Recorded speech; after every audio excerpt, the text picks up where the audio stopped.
Ouais, ça faisait longtemps que j'avais pas eu de problème technique. J'ai un petit coup de chaud là. Veuillez patienter pendant l'interruption de votre programme. Alors attends, je vais l'éteindre et le rallumer. Et ben voilà. Il suffisait de... Je sais pas vraiment ce que j'ai fait.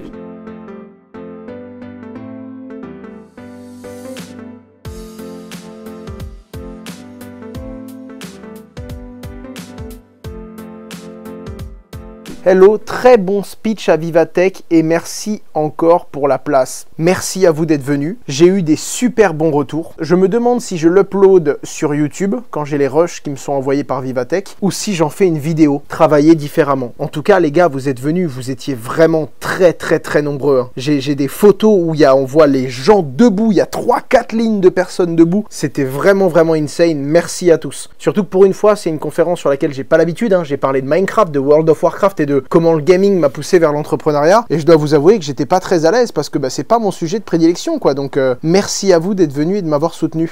Tu as vu quoi de cool à Vivatech? Franchement, j'ai fait quelques petits tours. La moto électrique m'intéressait pas mal, il y a cette machine qui me plaît beaucoup là, qui fait des parfums sur mesure, des parfums uniques. Ah, j'ai vu pas mal de petits trucs, pas de gros sinos. Après, j'ai pas pu faire tout le parc les gars. J'étais avec quelqu'un de l'écosystème, j'ai pu marcher un petit peu, j'ai fait un petit peu le tour, mais j'ai regardé vite fait, j'ai pas été en profondeur. J'avais des trucs avant, j'avais des trucs après, donc j'ai pas pu rester et faire tous les stands. J'ai rencontré Ethereum là-bas, je l'avais jamais vu. Elle fait du contenu tech et elle parle aussi de blockchain et de crypto sur Instagram principalement. Et je suis content depuis le temps qu'on devait se croiser, je l'avais jamais vu en vrai. Salut Owen, tu répartis tes fonds en stablecoin, dans quel stablecoin et pourquoi, avec quel pourcentage? Ça fait beaucoup de questions, mais pour faire simple, j'utilise des stablecoins et des monnaies fiat également. Il y a de l'euro, du franc suisse, du dollar américain et un petit peu de couronne suédoise, parce que pour moi, il avait le vent en poupe pendant un petit moment, un peu moins aujourd'hui, mais elle avait le vent en poupe pendant un moment. En parallèle de ça, de l'autre côté, ça va être principalement USDC, EUROC et USDT DAI. Les plus gros, les plus liquides ou avec la structure les mieux backés. Un petit point, alors vous allez voir que c'est intéressant et que ça l'est pas, et surtout c'est une rumeur pour l'instant. Apparemment, selon CoinDesk, le célèbre portefeuille Wallet Web3 qui domine le marché, MetaMask serait sur le point de proposer de gérer des clés privées Bitcoin et donc d'avoir son Bitcoin en même temps que ses Ethers dans son portefeuille. Déjà, c'est une chose intéressante parce que MetaMask, c'est très clairement le portefeuille le plus utilisé au monde dans la crypto et il permet pas de gérer du Bitcoin, hein, il permet de gérer que de l'Ether. Ce qui est également intéressant, c'est le fait que Consensus, qui développe MetaMask, est très clairement affilié à Ethereum. C'est pour ça que jusqu'à présent, ils l'ont jamais supporté. Maintenant, ça peut être malin parce que MetaMask n'a jamais vraiment innové face à des concurrents qui sont incroyablement efficaces comme Rabi Wallet ou Coinbase Wallet, qui font qu'on peut se poser la question de qui va proposer une meilleure solution. On recrute avec nos boîtes, là en l'occurrence c'est Tada, Descoin, H Consulting, Meria, qui sont 4 sociétés différentes avec 4 gérants différents et qui recrutent. Meria c'est France/télétravail, H Consulting c'est Luxembourg/télétravail, Tada je sais pas vous dire si c'est du télétravail ou pas, et Descoin c'est du présentiel. Si ça vous intéresse, vous pouvez cliquer, vous accédez au poste, et également le fait que pour nos postes les plus décentralisés, vous pouvez nous retrouver sur Bondex App, dont je vous avais parlé. Pourquoi ne pas prendre de stagiaires? On est de la main-d'œuvre pas chère. Parce que en fait, on cherche pas de la main-d'œuvre pas chère, on cherche de la main-d'œuvre qualifiée. Et ta main-d'œuvre qualifiée, elle est rarement pas chère. On a des stagiaires, évidemment, on a également des alternants, mais pour le coup, on cherche pas à être low cost sur les compétences qu'on va chercher, on cherche à bien répondre à la problématique, quoi. Surtout pour un directeur commercial, tu cherches pas du low cost, au contraire. C'est l'un des rares postes où tu cherches à ce qui t'apporte plus que ce qui te coûte. Si le mec il est cher, y a pas de souci, quoi. À partir du moment où ça rentre dans les clous et qu'il arrive à cadrer l'équipe commerciale. Je voulais te poser une question sur Vivatech, mais je n'ai pas eu assez de temps. Comment tu expliques que nous, les geeks, on est tous majoritairement passés des jeux vidéo au poker puis à la crypto. Pour moi, les jeux vidéo, c'est parce que c'est quand t'es un geek, tu es dedans, donc évidemment, on est passé par là. Le poker, pas forcément, il y a plein de geeks qui vont pas sur le poker, hein, parce qu'il faut avoir une appétence et il faut aimer un petit peu l'argent. Et il y a beaucoup de geeks qui, moi, me disent, mec, poker, je touche pas, poker casino, je toucherai jamais à ces trucs-là. Et ensuite, poker crypto, c'est facile à expliquer. Le poker a été l'un des tout premiers usages dans le monde de la blockchain et des cryptos. L'un des tout premiers usages crypto qui a existé à l'époque, c'était des parties de poker en ligne où tu devais payer en Bitcoin. Alors, je vais faire assez simple, je vais pas y aller en profondeur parce qu'on aura le temps de le faire, mais pour faire simple, je vous ai parlé des problèmes de cross-compatibilité. C'est également un problème qui existe dans le monde du prêt et d'emprunt parce que naturellement, tu vas prêter ta crypto-monnaie sur une blockchain, tu peux emprunter que sur cette blockchain-là. Les gens vont sur les blockchains que parce qu'il y a des rewards, des points ou des tokens à gagner, puis après ils les quittent. Et là, il y a le créateur d'Atom, Hamed, qui se dit avec son équipe, on va essayer de régler ça et le but ce serait que les gens puissent prêter sur n'importe quelle blockchain, utiliser leur prêt comme un collatéral pour pour pouvoir emprunter sur n'importe quelle autre chaîne. Il y a cette vidéo-là qui est sortie sur les réseaux, qui est vraiment bien foutue. Ça fait partie des projets que j'ai prévu de pousser en France et que je vais faire en sorte de leur donner de la portée. S'ils arrivent, parce que c'est comme toujours un risqué, hein, mais s'ils arrivent à régler les problèmes qu'ils ont identifiés, pour moi, là il y a quelque chose. Leur marketing est incroyable. Ce qui fait pas tout, vous le savez bien, mais moi ça m'excite. Alors, pour être très clair, premièrement, un bon projet peut avoir un mauvais token. Le token n'existe pas encore, il n'y a ni de métrique, j'ai pas eu de détails, ils n'ont pas encore investi, ils n'ont pas encore levé, ils n'ont encore rien fait pour vous dire. Donc à ce moment-là, je ne peux pas vous dire ce que ça va donner. Ni le projet, où j'ai pas mis le nez dedans techniquement et j'en ai pas les compétences, ni même le token, parce que j'ai pas le détail. D'accord? Donc ça, je ne peux pas vous répondre. Est-ce que ça va être du lourd? Est-ce que ça va être génial? Est-ce qu'il faut en acheter? Pas du tout. Déjà, il n'y a rien à acheter, donc vous pouvez vous calmer. Et ensuite, ça va dépendre de s'ils arrivent à livrer leurs promesses et à l'atteindre. Non mais c'est ça, je regarde le chat en mode on achète où? C'est quoi? On va où? C'est quoi? Comment on fait? Il n'y a rien à acheter pour l'instant les gars. Même moi, d'accord, je vous dis très honnêtement, je n'ai pas été sponsorisé, je n'ai pas pu investir dedans, je n'ai rien pu faire encore. Là, maintenant, tout de suite, pendant que je vous parle, il y a encore rien. En tout cas, l'objectif est bon, le pain point est réel, l'équipe derrière a des compétences, très clairement. Et pour finir, je trouve que le marketing, le design et la façon d'apporter ça est tout simplement incroyable. Regardez leur site internet, soul.io.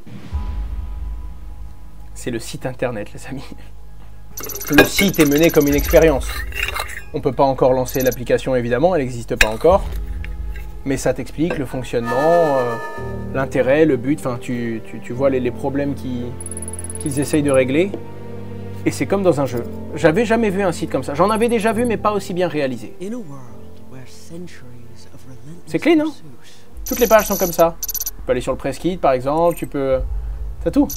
T'as le Yellow Paper qui est le paper technique. Tu vois comment ça fonctionne pour connecter les différents sites de prêt d'emprunt, la cross-compatibilité, les différentes plateformes qui te permet ensuite de prêter et d'emprunter sur les différents protocoles. Bref, tout ça pour vous dire que je serai derrière, je vais essayer de suivre. Encore une fois, avec le peu d'informations que j'en ai aujourd'hui, je ne peux évidemment pas me prononcer sur ce que je n'ai pas vu, mais je trouve ça vraiment sympa et pour moi, il y a un vrai problème. Donc à voir quelle est la solution qu'ils vont proposer.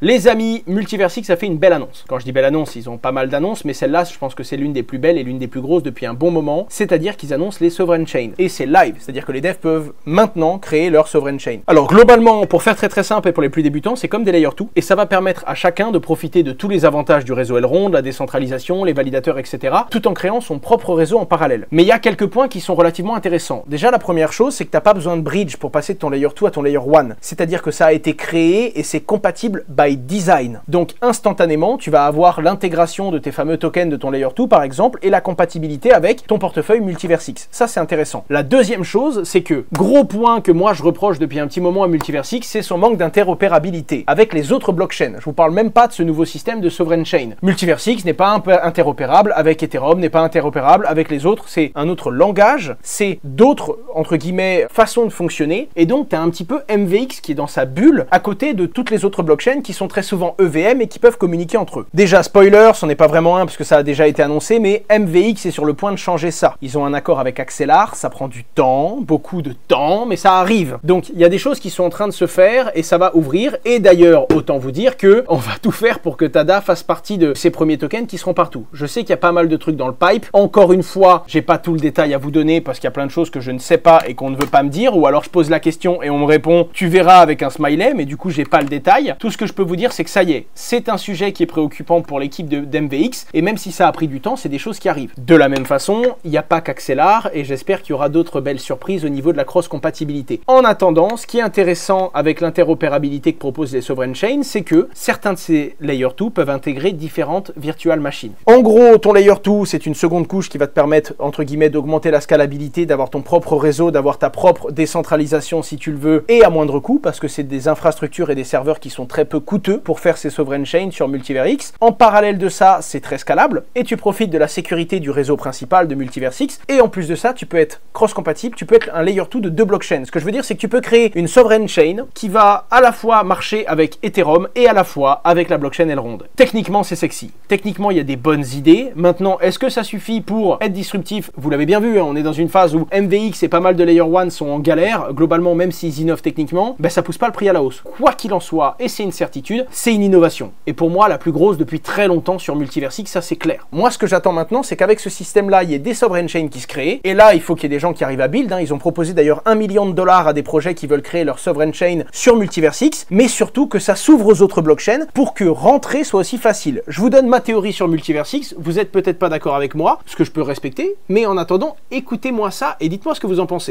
Quand t'es Apple, je comprends que tu te fermes à tous les autres systèmes, parce que t'es Apple, t'as la grosse majorité du marché, tu fais ce que tu veux, même si t'es pas compatible avec plein d'autres systèmes, les gens veulent être compatibles avec toi. Les gens, quand ils vont développer une application mobile, ils vont venir la faire sur Android et sur Apple, parce que c'est là-dessus qu'il y a tous les clients, donc ils doivent venir à toi. Donc tu peux être plus ou moins fermé quand tu es incontournable. Mais quand tu es petit comme Multiversix, tu peux pas être fermé, tu peux pas ne pas être compatible aux autres, parce que tu n'es pas incontournable, tu vois ce que je veux dire, tu n'es pas Apple. Donc les gens peuvent très bien aller vivre ailleurs. Ce qui est intéressant avec, je sais pas moi, Solana, Avalanche, Ether, c'est que comme tu as beaucoup de bridge, comme tu es très compatible, comme il y a des tokens qui sont sur toutes les chaînes, bah que t'aimes ou que t'aimes pas Ether, tu peux aller sur Ether quand tu veux de la sécurité, tu vas sur Solana quand tu veux de la scalabilité, tu vas sur Avalanche quand Solana marche pas, tu trouves tes solutions. Tu as ton problème, et quand le problème n'est pas résolu, bah tu vas sur une autre blockchain, comme c'est compatible, tu vas et tu viens. Le problème de Multiversix, c'est que comme ça allait dans un sens et pas dans l'autre, bah tu as des gens qui, quand ils sont déçus d'MVX à un moment ou à un autre, s'en vont, mais globalement, tu as peu de gens qui viennent parce que tu as toujours le même écosystème, tu peux pas systématiquement rentrer. Je vous donne un exemple tout bête, il y a plein de moments où j'avais envie de mettre des Ethers sur Atom, le protocole de prêt d'emprunt d'MVX, et je me dis attends, je vais mettre des Ethers, ça va être compliqué de les mettre, je dois bridger par un certain nombre d'Ethers, donc j'ai 3-4 transactions. Quand je veux faire demi-tour, c'est galère. Si je veux changer mes Ethers, il y a peu de cross-liquidité, et c'est ça le truc où, comme c'était très compliqué de rentrer,